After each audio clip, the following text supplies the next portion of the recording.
Hi hello guys welcome back to my YouTube channel. So friends, ಇವತ್ತಿನ video ತುಂಬಾ informative ಆಗಿರುವಂಥ ವಿಡಿಯೋನ skip ಮಾಡದಲ್ಲೇ ಪೂರ್ತಿಯಾಗಿ ನೋಡಿ. ನೀವೇನಾದರೂ ಫಸ್ಟ್ ಟೈಮ್ ನನ್ನ ಚಾನಲ್ಗೆ ವಿಸಿಟ್ ಮಾಡಿದರೆ ಪ್ಲೀಸ್ ಚಾನಲ್ನ ಸಬ್ಸ್ಕ್ರೈಬ್ ಮಾಡ್ಕೊಳ್ಳಿ ಫ್ರೆಂಡ್ಸ್. ಮನೆಯಲ್ಲಿ ಸಮೃದ್ಧಿ ಮತ್ತು ಸಂಪತ್ತು ನೆಮ್ಮದಿ ತುಂಬಿ ತುಳುಕಬೇಕಾದರೆ ಕೆಲವು ನಿಯಮಗಳನ್ನು ಪಾಲಿಸಬೇಕಾಗುತ್ತದೆ ಎಂದು ಪುರಾಣಗಳಲ್ಲಿ ತಿಳಿಸಿದ್ದಾರೆ. ಮನೆಯಲ್ಲಿ ದಾರಿದ್ರ್ಯ ಒಕ್ಕರಿಸಲು ಬಹು ಮುಖ್ಯ ಕಾರಣಗಳು. ಇದು ಮನೆ ಮಂದಿಯೆಲ್ಲ ತಿಳಿಯಬೇಕಾದ ಮಾಹಿತಿ. ನಾವು ಎಲ್ಲೇ ಹೋಗಲಿ, ಎಷ್ಟೇ ವೈಭವಯುತ ಸ್ಥಾನದಲ್ಲಿ ಕಳೆದರೂ ಅತ್ಯಂತ ಸಂತೋಷ ಮತ್ತು ನೆಮ್ಮದಿ ಸಿಗುವ ಸ್ಥಾನವೆಂದರೆ ಅದು ಮನೆಯಲ್ಲಿ ಮಾತ್ರ. ಎಷ್ಟೇ ಕಷ್ಟಪಟ್ಟು ದುಡಿದರೂ ಮನೆಯ ಏಳಿಗೆ ಆಗುತ್ತಿಲ್ಲ, ಅಭಿವೃದ್ಧಿ ಆಗುತ್ತಿಲ್ಲ ಎಂದು ಚಿಂತೆ ಮಾಡುತ್ತಿರುವಿರಾ? ಈ ವಿಷಯಗಳನ್ನು ತಿಳಿದುಕೊಳ್ಳಿ ಮತ್ತು ಈ ತಪ್ಪುಗಳನ್ನು ಯಾವತ್ತಿಗೂ ಮಾಡಲೇಬೇಡಿ. ವೀಕ್ಷಕರೇ, ಅದಕ್ಕೂ ಮೊದಲು ನೀವು ನಿಮ್ಮ ಮನೆಯ ಏಳಿಗೆಯನ್ನು ಬಯಸುವುದಾದರೆ, ನೆಮ್ಮದಿಯ ಜೀವನ ಬಯಸುವುದಾದರೆ, ಶ್ರೀ ಲಕ್ಷ್ಮೀನಾರಾಯಣರ ಆಶೀರ್ವಾದವು ನಿಮ್ಮ ಮೇಲೆ ಸದಾ ಇರಬೇಕೆಂದು ನೀವು ಬಯಸಿದರೆ ಈ ವಿಡಿಯೋಗೆ ಲೈಕ್ ಮಾಡಿ, ಹಾಗೆ ನಮ್ಮ ಚಾನಲನ್ನು ಸಬ್ಸ್ಕ್ರೈಬ್ ಮಾಡಿಕೊಳ್ಳಿ, ಹಾಗೆ ಫ್ರೆಂಡ್ಸ್ ಗ್ರೂಪ್ನಲ್ಲಿ ಶೇರ್ ಮಾಡಿ ಫ್ರೆಂಡ್ಸ್. ಯಾವಾಗಲೂ ಮನೆಯಲ್ಲಿ ಸಣ್ಣ ಪುಟ್ಟ ವಿಷಯಗಳಿಗೆ ಜಗಳವಾಡುವುದು, ಅದರಲ್ಲಿ ಮೊದಲನೆಯದಾಗಿ ನಾವು ಯಾವಾಗಲೂ ಮನೆಯಲ್ಲಿ ಜಗಳ ಆಗ್ತಾ ಇರೋದು ಕೂಡ ಒಂದು ದಾರಿದ್ರ್ಯದ ಸಂಕೇತವಾಗಿರುತ್ತದೆ. ಗಂಡ ಊಟಕ್ಕೆ ಹೋದಾಗ ಕಿರಿಕಿರಿಯಾಗುವ ಮಾತುಗಳನ್ನು ಹೇಳಿ ಬೇಸರ ಪಡಿಸುವುದು, ದೇವರ ಕೋಣೆ ಸ್ವಚ್ಛಗೊಳಿಸದಿರುವುದು ಅಥವಾ ದೇವರ ಪೂಜೆಯನ್ನು ಮಾಡದೇ ಇರುವುದು, ಒಡೆದ ಕನ್ನಡಿಯನ್ನು ಮನೆಯಲ್ಲಿ ಇಟ್ಟುಕೊಂಡು ಅದರಲ್ಲಿ ಮುಖವನ್ನು ನೋಡಿಕೊಳ್ಳುವುದು, ಸೂರ್ಯೋದಯವಾದರೂ ಬಹಳ ಹೊತ್ತಿನವರೆಗೆ ಮಲಗಿರುವುದು ಮತ್ತು ತಡವಾಗಿ ಎದ್ದೇಳುವುದು, ಇವೆಲ್ಲದೂ ಕೂಡ ನಮ್ಮ ಒಂದು ಮನೆಯ ದಾರಿದ್ರ್ಯಕ್ಕೆ ಸಂಕೇತವಾಗಿರುವಂತಹದ್ದು. ಹಾಗೆ ಕೆಲವು ವಿಷಯಗಳನ್ನು ಕೂಡ ನಿಮ್ಮ ಜೊತೆ ಶೇರ್ ಮಾಡ್ಕೊಳ್ತೀನಿ, ಎಲ್ಲದನ್ನು ಕೂಡ ಗಮನದಲ್ಲಿ ಇಟ್ಟು ನೋಡಿ.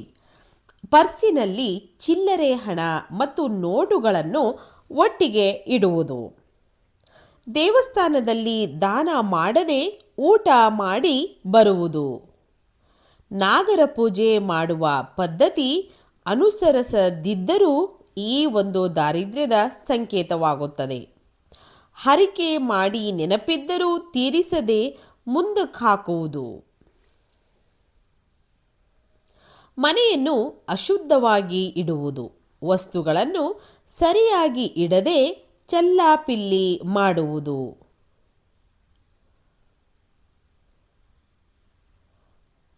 ಹೊತ್ತು ಮುಳುಗಿ ಕತ್ತಲಾದರೂ ಮನೆಯ ದೀಪ ಹಚ್ಚದೆ ಕತ್ತಲಲ್ಲಿ ಇರುವುದು, ದೇವರ ಮುಂದೆ ದೀಪ ಹಚ್ಚದೆ ಇರುವುದು.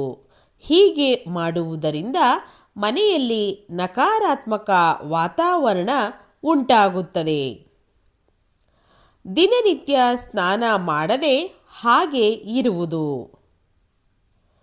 ಕೊಳಕು ಮತ್ತು ಹರಿದ ಬಟ್ಟೆಗಳನ್ನು ಧರಿಸುವುದು, ಸದಾ ಬೇರೆಯವರಿಂದ ಅಥವಾ ಬೇರೆಯವರ ಮನೆಯಿಂದ ಏನನ್ನಾದರೂ ತೆಗೆದುಕೊಳ್ಳುವುದು, ಮುರಿದ ಬಾಚಣಿಕೆಯಿಂದ ತಲೆ ಬಾಚಿಕೊಳ್ಳುವುದು, ಮನೆಯ ಮುಂದೆ ಚಪ್ಪಲೆಯನ್ನು ಬೋರಲು ಹಾಕಿ ಹಾಗೆಯೇ ಬರುವುದು,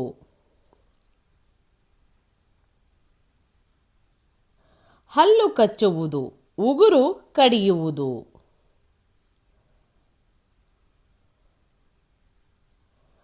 ಹೊತ್ತಿಲ್ಲದ ಹೊತ್ತಿನಲ್ಲಿ ನಿದ್ದೆ ಮಾಡುವುದು, ತಡವಾಗಿ ಊಟ ಮಾಡುವುದು, ಸ್ನಾನ ಮಾಡುವುದು,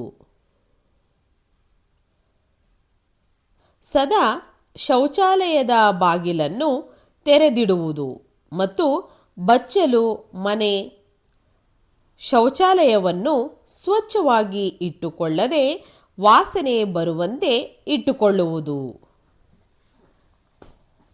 ಕೈ ಕಾಲುಗಳನ್ನು ಅಲುಗಾಡಿಸುತ್ತಾ ಕುಳಿತುಕೊಳ್ಳುವುದು. ಮನೆಗೆ ಅತಿಥಿಗಳು ಬರುತ್ತಿದ್ದಾರೆ ಎಂದು ಬೇಜಾರು ಮಾಡಿಕೊಳ್ಳುವುದು. ಅತಿಥಿಗಳಿಗೆ ಮರ್ಯಾದೆ ಕೊಡದಿರುವುದು ಮತ್ತು ಅವರೊಂದಿಗೆ ಒರಟಾಗಿ ಮಾತನಾಡುವುದು. ಅಡುಗೆ ಮನೆಯನ್ನು ಗಲೀಜಾಗಿ ಇಟ್ಟುಕೊಳ್ಳುವುದು. ಆಹಾರವನ್ನು ಪ್ರತಿನಿತ್ಯ ವೇಸ್ಟ್ ಮಾಡುವುದು. ಮನೆಯಲ್ಲಿ ನೆಲ್ಲಿಗಳು ಅಥವಾ ನಳಗಳು ಅಥವಾ ಕೊಳಾಯಿಗಳು ಸೋರುತ್ತಿದ್ದರೆ ಸರಿಪಡಿಸದೆ ಹಾಗೆ ಬಿಡುವುದು.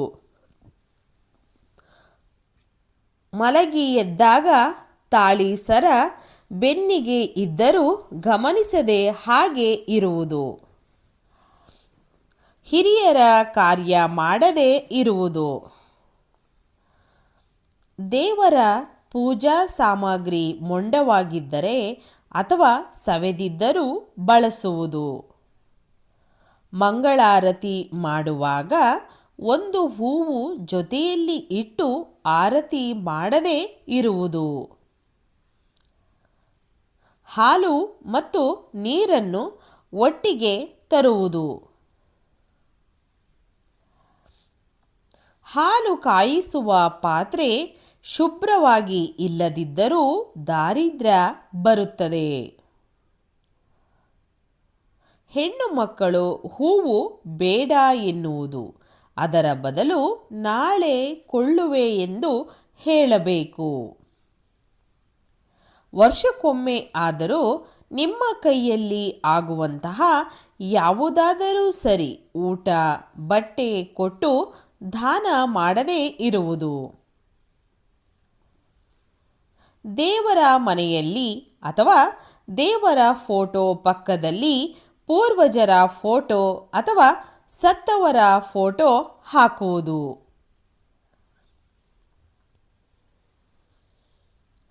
ವೀಕ್ಷಕರೇ, ಇವತ್ತಿನ ಈ ಎಲ್ಲ ಮಾಹಿತಿಗಳು ನಿಮಗೆ ಇಷ್ಟ ಆಗಿದೆ ಅಂತ ನಾನು ಭಾವಿಸ್ತೀನಿ.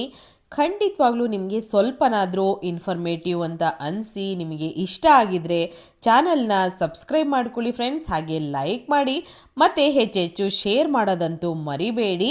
ಹಾಗೆ ಈ ವಿಡಿಯೋ ಬಗ್ಗೆ ಏನೇ ಅನಿಸಿಕೆ ಅಭಿಪ್ರಾಯ ಇದ್ರೂ ತಪ್ಪದೆ ಕಾಮೆಂಟ್ ಸೆಕ್ಷನಲ್ಲಿ ತಿಳಿಸಿ. ಇವತ್ತಿನ ಈ ವಿಡಿಯೋನ ಇಲ್ಲಿಗೆ ಮುಗಿಸ್ತಾ ಇದ್ದೀನಿ. ಮತ್ತೆ ಇನ್ನೊಂದು ಹೊಸ ವಿಡಿಯೋ ಜೊತೆ ಬರ್ತೀನಿ. ಅಲ್ಲಿವರೆಗೂ ನಿಮಗೆಲ್ಲರಿಗೂ ಧನ್ಯವಾದಗಳು.